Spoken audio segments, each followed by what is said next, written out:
4. The Secret Workers. The next evening, Grandpa Joe went on with his story.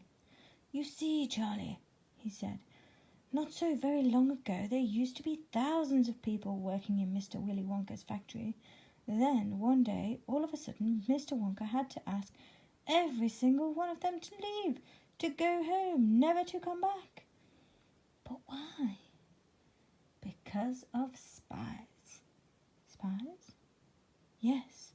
All the other chocolate makers, you see, had begun to grow jealous of the wonderful sweets that Mr. Wonka was making, and they started sending in spies to steal his secret recipes. The spies took jobs in the Wonka factory, pretending that they were ordinary workers, and while they were there, each one of them found out exactly how a certain special thing was made." "And did they go back to their own factories and tell?"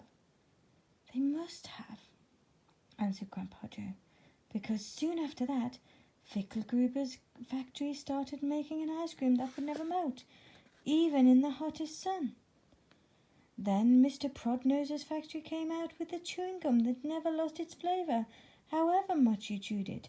And then Mr. Slugworth's factory began making sugar balloons that you could blow up to huge sizes before you popped them with a pin and gobbled them up. And so on and so on. And Mr. Willy Wonka tore his beard and shouted, 'This is terrible! I shall be ruined! There are spies everywhere! I shall have to close the factory!'" "But he didn't do that," Charlie said. "Oh, yes, he did. He told all the workers that he was sorry, but they would have to go home. Then he shut the main gates and fastened them with a chain, and suddenly Wonka's giant chocolate factory became silent and deserted. The chimney stopped smoking, the machines stopped whirring, and from then on not a single chocolate or sweet was made. Not a soul went in or out, and even Mr. Willy Wonka himself disappeared completely. Months and months went by.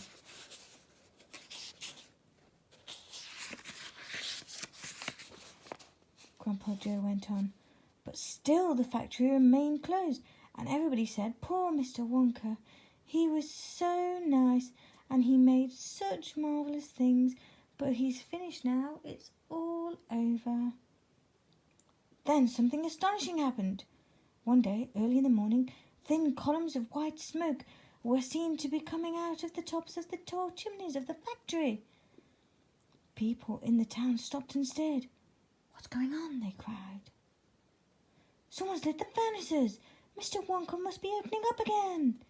They ran to the gates, expecting to see them wide open and Mr. Wonka standing there to welcome his workers back. But no! The great iron gates were still locked and chained as securely as ever, and Mr. Wonka was nowhere to be seen. "But the factory is working!" the people shouted. "Listen! You can hear the machines. They're all whirring again, and you can smell the smell of melting chocolate in the air." Grandpa Joe leaned forward and laid a long bony finger on Charlie's knee, and he said softly, "But most mysterious of all, Charlie, were the shadows in the windows of the factory.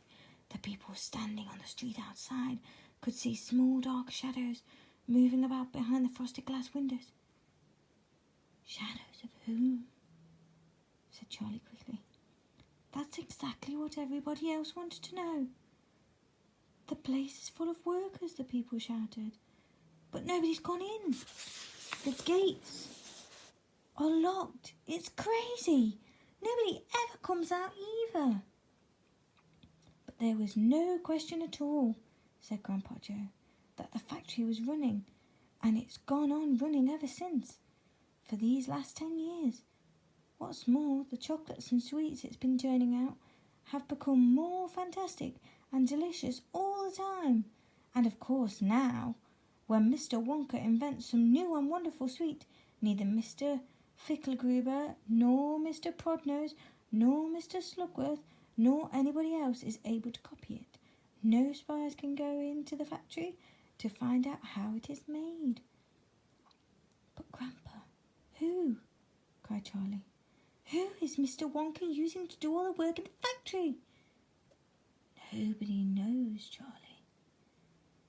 But that's absurd. Hasn't someone asked Mr. Wonka?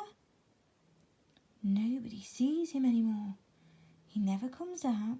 The only things that come out of that place are chocolates and sweets. They come out through a special trapdoor in the wall, all packed and addressed, and they are picked up every day by post office trucks. But Grandpa, what sort of people are they that work in there? My dear boy, said Grandpa Joe, that is one of the great mysteries of the chocolate-making world. We know only one thing about them. They are very small.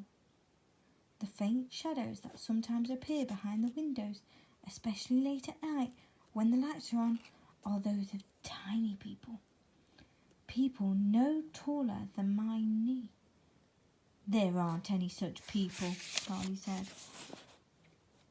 Just then Mr. Bucket, Charlie's father, came into the room. He was home from the toothpaste factory, and he was waving the evening newspaper rather excitedly. Have you heard the news?